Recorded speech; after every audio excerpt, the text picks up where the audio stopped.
Sai IAS academy पर आप सभी का स्वागत है।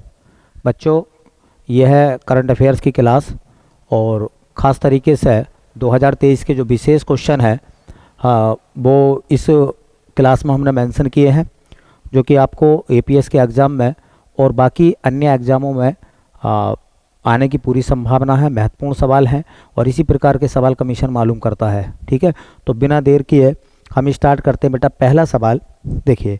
पहला सवाल आपके सामने ये है कि किस देश ने 10 नवंबर 2023 से 10 मई 2024 तक, ठीक है, भारतीयों के वीज़ा मुक्त यात्रा की अनुमति दी है। वीज़ा मुक्त यात्रा मतलब इस बात का ये हुआ कि भारत के लोग उस देश में बिना वीज़ा के आ जा सकते हैं। वीज़ा एक परमिट है, परमिशन है, ठीक है।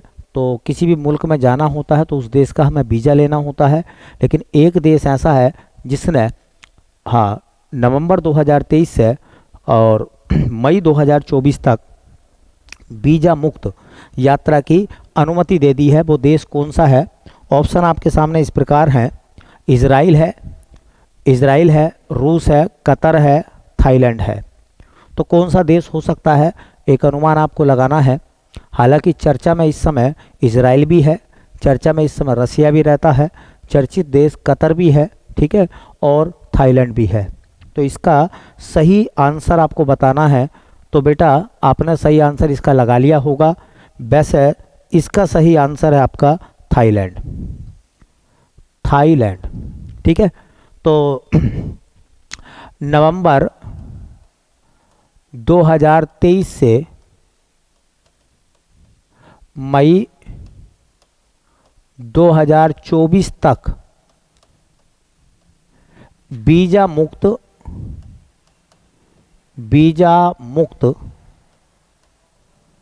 यात्रा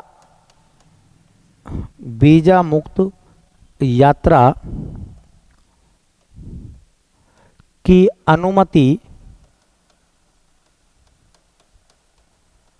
देने वाला देश ऐसा देश जिसने सबको अनुमति नहीं दी, सभी मुल्कों को अनुमति नहीं दी है, केवल भारत को, केवल भारतीयों को।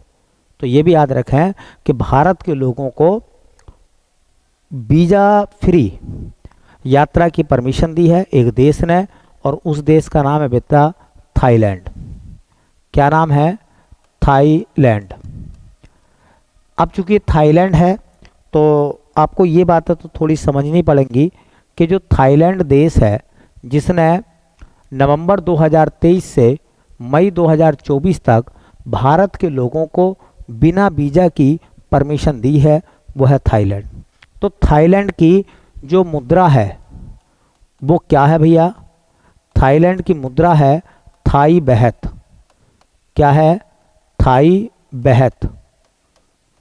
अच्छा, थाईलैंड की राजधानी क्या है?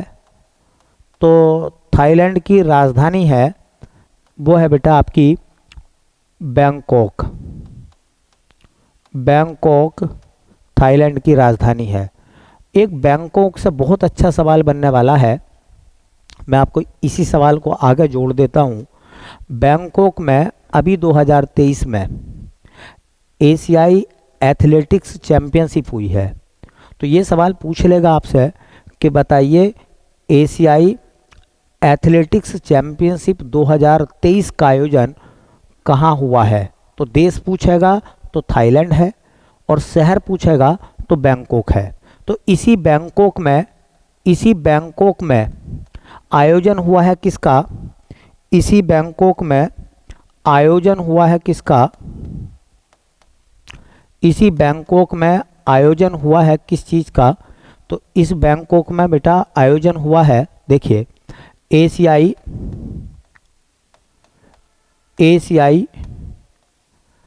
एथलेटिक्स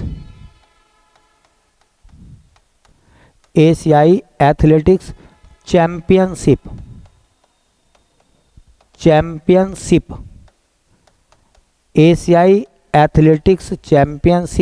2023। तो ये भी सवाल एपीएस के एग्ज़ाम में आपसे मालूम कर लेगा, क्योंकि उसमें खेल जगत विशेष है, इसलिए आपसे पूछ लेगा कि एशियाई एथलेटिक्स चैंपियनशिप 2023 का आयोजन कहाँ हुआ है, तो शहर का नाम बैंकॉक हो जाएगा और देश का नाम थाईलैंड हो जाएगा। एक सवाल यहाँ से और पूछा जा सकता है आपसे खेल जगत का कि एशियाई एथलेटिक्स चैंपियनशिप में भारत ने कितने मेडल जीते हैं और एशिया का कौन सा देश ऐसा है जो इस पदक तालिका में शीर्ष पर रहा है, सबसे ज़्यादा मेडल किसको मिले हैं। ठीक है, तो एशियाई एथलेटिक्स चैंपियनशिप के मामले में जो पदक तालिका है, पदक तालिका, उस पदक तालिका में बेटा पहला नंबर है जापान का। जापान को सबसे ज़्यादा 37 मेडल मिले हैं। दूसरे नंबर पर रहा है चीन। चीन ने दूसरे नंबर पर पदक हासिल करे हैं और भारत हमारा देश जो है बेटा वो तीसरे नंबर पर रहा है। तो एपीएस के एग्जाम में ये भी पूछा जा सकता है कि एशियाई एथलेटिक्स चैंपियनशिप 2023 में भारत का स्थान कौन सा रहा, तो तीसरा स्थान रहा और तीसरे स्थान में भारत ने 27 मेडल जीते। 27 मेडल में गोल्ड मेडल जीते हमने 6, 27 मेडल में सिल्वर हमने जीते 12, 12 और 6 हो गए 18 और हमने ब्रोंज मेडल जीते बेटा 9। तो 9 ब्रोंज, 6 सिल्वर और 9 ब्रोंज और 12 सिल्वर और 6 गोल्ड के साथ में भारत जो है वो तीसरे स्थान पर रहा है। तो इसमें मैंने खेल जगत का सवाल भी मेंशन कर दिया और मैंने ये भी सवाल मेंशन कर दिया कि किस देश ने नवंबर 2023 से मई 2024 तक भारतीयों को, स्पेशली भारत के लोगों को वीज़ा मुक्त यात्रा की परमिशन दी है, तो उस देश का नाम है थाईलैंड। मुद्रा थाई बहत है, राजधानी बैंकॉक है और इसी शहर में एशियाई एथलेटिक्स चैंपियनशिप 2023 हुई है जिसमें भारत तीसरे नंबर पर रहा है 27 पदक के साथ में। पहले नंबर पर जापान है। ठीक है, आ गया होगा सवाल आपको समझ में। अगला सवाल है बेटा, अगला सवाल देखें, बहुत शानदार सवाल है अगला भी। ये लिखा हुआ है कि अंतर्राष्ट्रीय सौर गठबंधन असेंबली के छठे सत्र की मेजबानी किस देश ने की है। आपने नाम सुना होगा ISA, international solar alliance. ISA अंतर्राष्ट्रीय सौर गठबंधन, जिससे सौर ऊर्जा पर फोकस दिया गया, सौर ऊर्जा को बढ़ावा देने के लिए पूरी दुनिया में संगठन बनाया गया है। तो उसके असेंबली का, उसकी जो परिषद है, उसकी जो विधान सभा है, मतलब सभा है, जो सभा हुई है, छठी सभा हुई है, ये किस देश ने इसकी मेज़बानी की है। ऑप्शन आपके सामने आ रही है, भारत, फ्रांस, कांगो, चाइना। किस देश ने अंतर्राष्ट्रीय सौर गठबंधन के छठे सत्र की मेज़बानी करी है। तो सही आंसर आपको चूज करना है। आपने अपना आंसर लगा लिया होगा। छठा सेशन की मेज़बानी की है अपने देश ने, हमारा देश मतलब भारत, भारत ने इसकी मेज़बानी करी है। तो 2-3 बातें मैं आपको बताता हूं। अंतर्राष्ट्रीय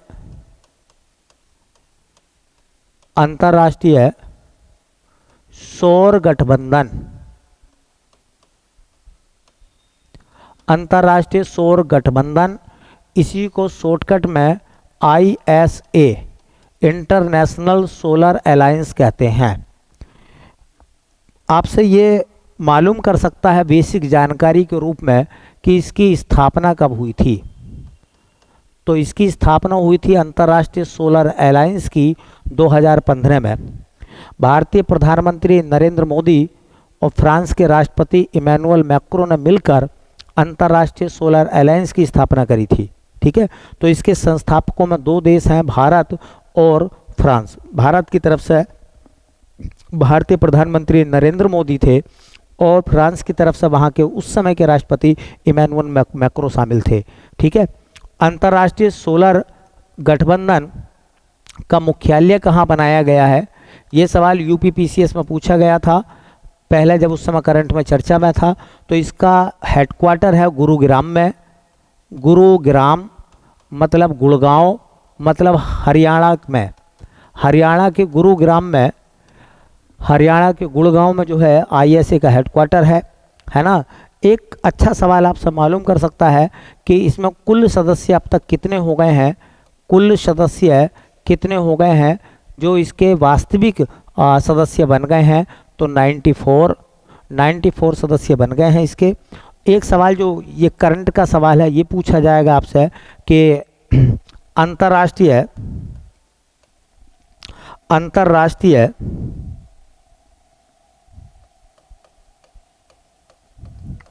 अंतर्राष्ट्रीय सौर गठबंधन असेंबली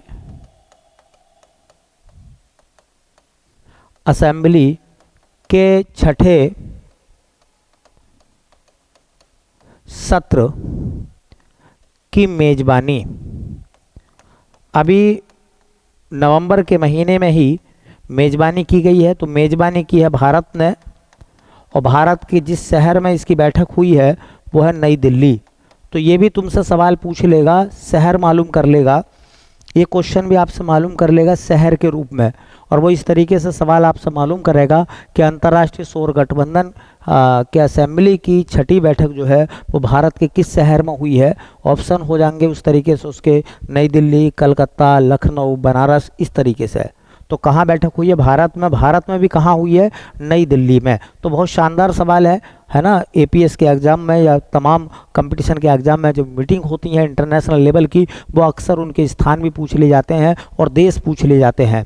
ठीक है, चलिए चलते हैं बेटा बिना देर किए अगले सवाल की तरफ। क्वेश्चन नंबर है अपना तीसरा।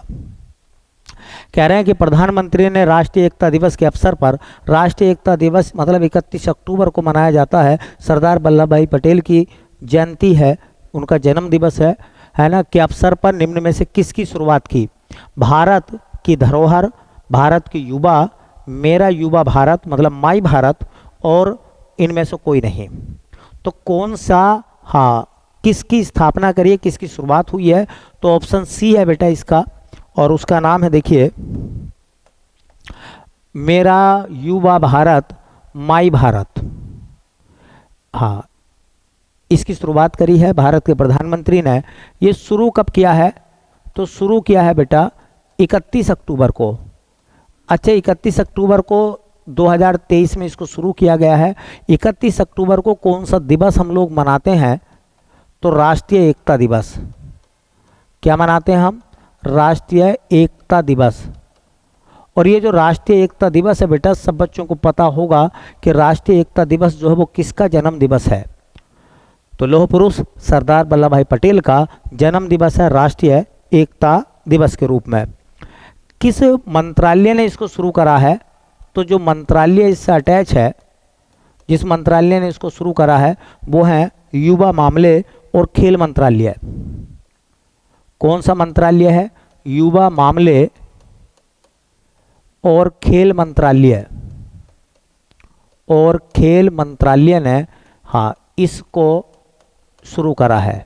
ठीक है, इसका उद्देश्य क्या है, मेरा भारत माई भारत, मेरा युवा भारत माई भारत का उद्देश्य क्या है बेटा, तो इसका जो उद्देश्य है, मेन मकसद है, वो युवाओं का विकास करना, चाहे वो राजनीतिक रूप में हो, औद्योगिक रूप में हो, या कौशल विकास के रूप में हो। हर एक विकास के क्षेत्र में, हर एक सेक्टर में युवाओं का डेवलपमेंट करना। तो हम इसे ये भी कह सकते हैं युवाओं को सशक्त बनाना, है ना, युवाओं को सशक्त बनाना, युवाओं को सशक्त बनाना। युवाओं को सशक्त बनाने के लिए ये हाँ प्रोग्राम लॉन्च करा है भारत सरकार ने। अच्छा, सवाल ये आता है कि इसमें कौन से युवा जो है शामिल होंगे, तो जो युवा शामिल होंगे, युवा की जो उम्र होगी, किस उम्र के युवाओं को इसमें मौका दिया जाएगा। मेरा युवा भारत माई युवा भारत में किन को शामिल किया जाएगा, तो वो है बेटा 15 से 29 वर्ष के युवा, 15 से 29 वर्ष के युवाओं को इसमें शामिल किया जाएगा।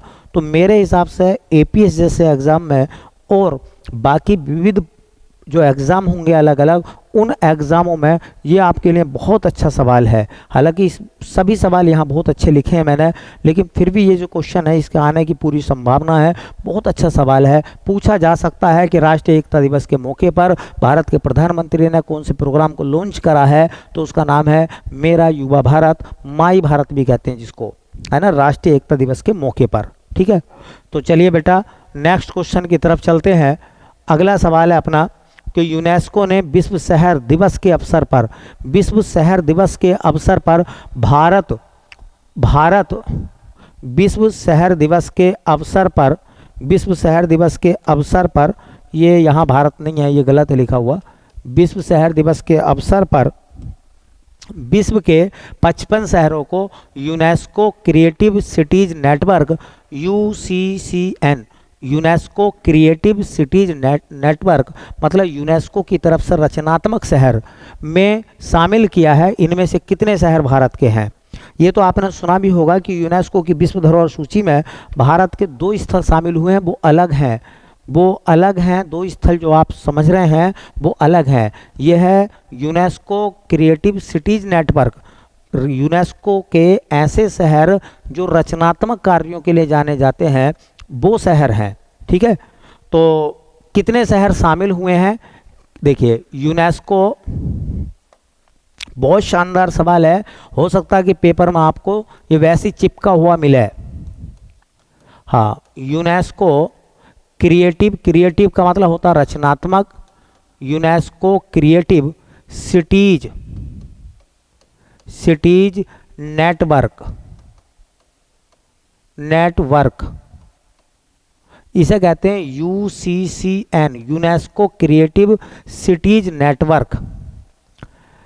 इसकी एक लिस्ट जारी हुई है अभी 2023 में, जो लिस्ट जारी हुई है ना, उस लिस्ट में भारत के कितने शहर शामिल हैं? पूरी दुनिया के 2023 में 55 शहरों को इसमें शामिल किया गया था, जिसमें भारत के कितने शहर शामिल हैं? ठीक है, तो भारत के 2 शहर शामिल हैं। कौन से 2 शहर? देखो हम बात कर रहे हैं भारत के शहरों की, तो इसमें भारत के जो शहर शामिल हैं वो 2 हैं। भारत के शहर 2 शामिल हुए हैं 2023 में। पहला शहर शामिल हुआ है बेटा कोझिकोड। और ये कोझिकोड कहाँ का है? ये केरल का शहर है। और ये किस लिए जाना जाता है, कौन से रचनात्मक कार्य के लिए जाना जाता है? तो कोझिकोड के बारे में कहा जाता है साहित्य का शहर है, किताबों का शहर है कोझिकोड, है ना। तो साहित्य का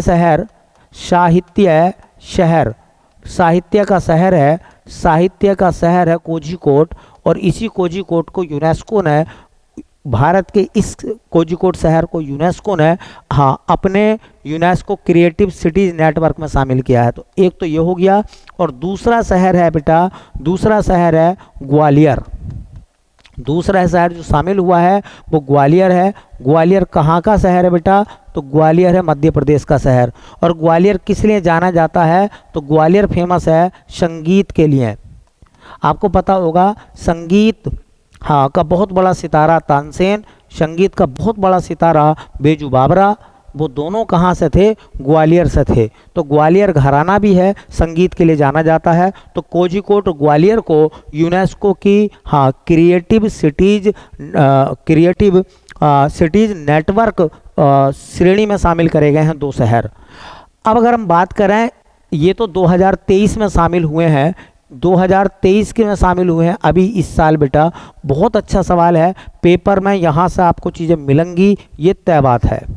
ठीक है, ये मान के चलिए यहाँ से सवाल आपको 100% मिलेंगे, ऐसे ही सवाल। ठीक है, अब सवाल थोड़ी सी पूर्व में चले जाते हैं। तो यूनेस्को की क्रिएटिव सिटीज नेटवर्क में ये तो 2023 के शहर हैं। 2023 से पहले कौन कौन से शहर शामिल हुए थे? 2023 से पूर्व शामिल शहर, और वो किस लिए जाने जाते हैं? यूनेस्को की क्रिएटिव सिटीज नेटवर्क में शहरों में 2023 से पहले कौन कौन से शहर भारत के शामिल थे? तो एक शहर शामिल था मुंबई।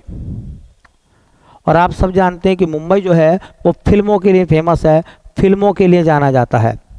एक शहर शामिल हुआ दूसरा, जिसका नाम है बेटा चेन्नई। चेन्नई जो है वो संगीत का शहर है, उसको शामिल किया गया। एक शहर शामिल हुआ हैदराबाद। हैदराबाद 2023 से पहले वाले हैं ये, हैदराबाद। और हैदराबाद को याद रखें, पाक कला। पाक कला, पाक कला का मतलब होता है, पाक कला का मतलब होता है भोजन की कला, है ना। हैदराबादी बिरयानी आपने खूब सुना होगा नाम ये, ठीक है। तो भोजन की कला है। और कौन कौन से शामिल है बेटा, तो एक शहर शामिल हुआ था, उसका नाम था बनारस हमारा। बनारस, वाराणसी संगीत का शहर है।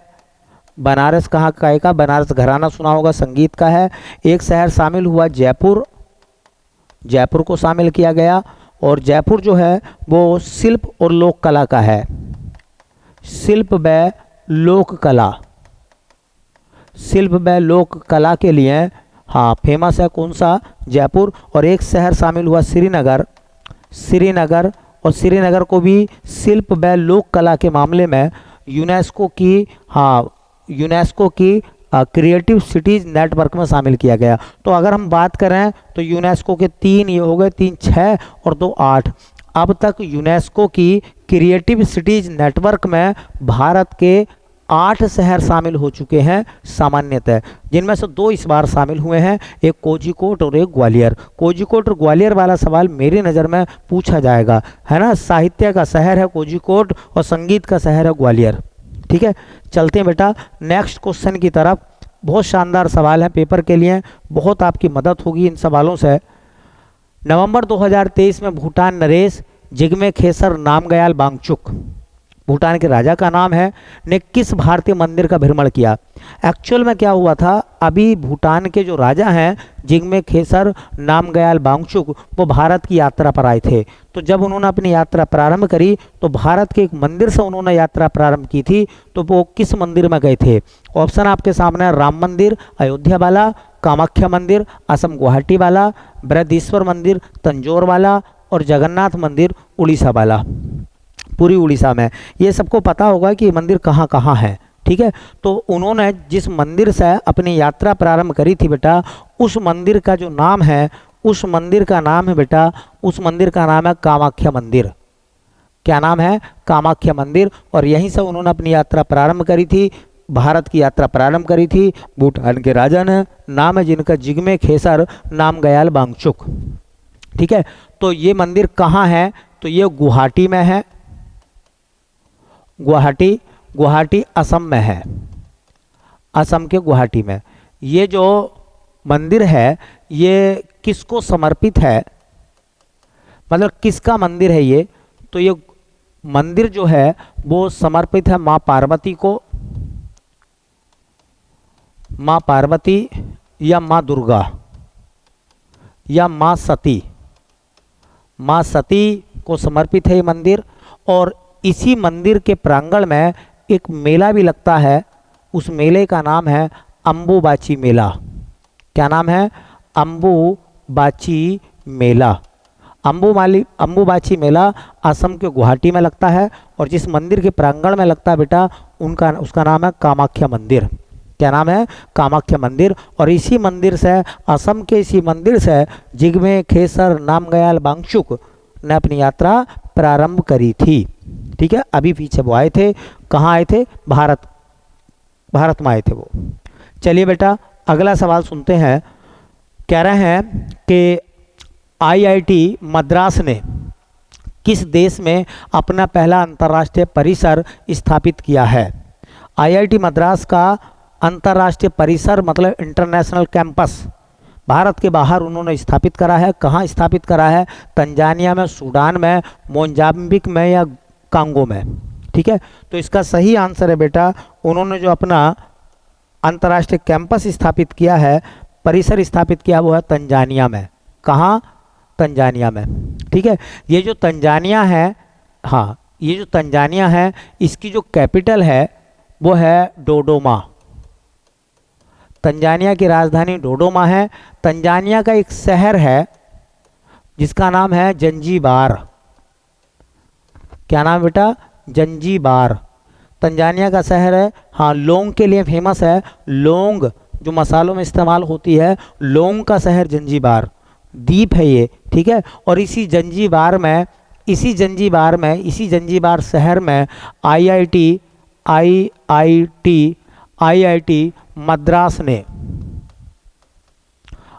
मद्रास ने यहाँ पर अपना पहला अंतर्राष्ट्रीय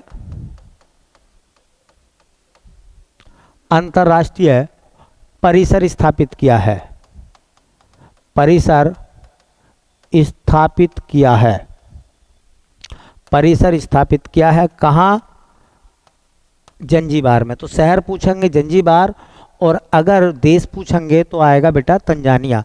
तंजानिया अफ्रीका महाद्वीप का एक देश है जिसकी राजधानी डोडोमा है। उसका एक शहर है जंजीबार, जो कि लौंग का शहर है, लौंग के लिए फेमस है ये, है ना। और यहीं पर आईआईटी मद्रास ने अपना पहला अंतर्राष्ट्रीय परिसर कैंपस स्थापित करा है, ठीक है, परिसर स्थापित करा है। बहुत अच्छा सवाल है। ऐसे सवाल एग्जामों में पूछे जाते हैं जो ना मुश्किल होते हैं और ना आसान होते हैं। अगर किसी ने पढ़ा है तो ठीक है, नहीं पढ़ा तो उसके लिए मुश्किल है बेटा।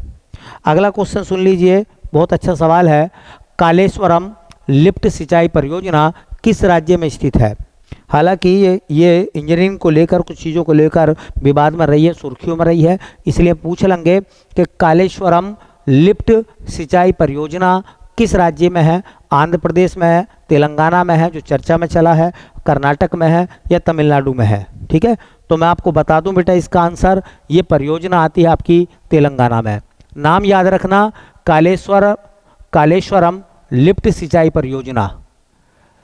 ये परियोजना किस राज्य में है बेटा? तो राज्य का नाम आपका हो जाएगा तेलंगाना। तेलंगाना में है ये, ठीक है। अच्छा, ये किस नदी पर बनाई गई है ये? तो बेटा नदी का नाम है गोदावरी और प्राणहिता, दो नदियों का संगम है। एसएससी वालों कान खोल कर सुन लो, एसएससी वालों के लिए बहुत अच्छा सवाल है, क्योंकि वो ऐसा सवाल बहुत पूछते हैं। हालांकि एपीएस में भी आ सकता है सवाल ये, है ना। तो नदी का नाम हो जाएगा गोदावरी व प्राणहिता। प्राणहिता गोदावरी की एक सहायक नदी है। प्राणहिता का संगम, मतलब गोदावरी और प्राणहिता के संगम पर, हाँ, एक परियोजना है, सिंचाई परियोजना, जिसका नाम है बेटा, हाँ, कालेश्वरम लिफ्ट सिंचाई परियोजना। और इसकी सबसे बड़ी खास बात यह है कि यह विश्व की सबसे बड़ी बहुउद्देशीय सिंचाई परियोजना है। तो यह विश्व की, अगर विश्व की सबसे बड़ी है तो भारत की भी सबसे बड़ी होगी। यह विश्व की सबसे बड़ी हाँ लिफ्ट, यह भारत की या विश्व की सबसे बड़ी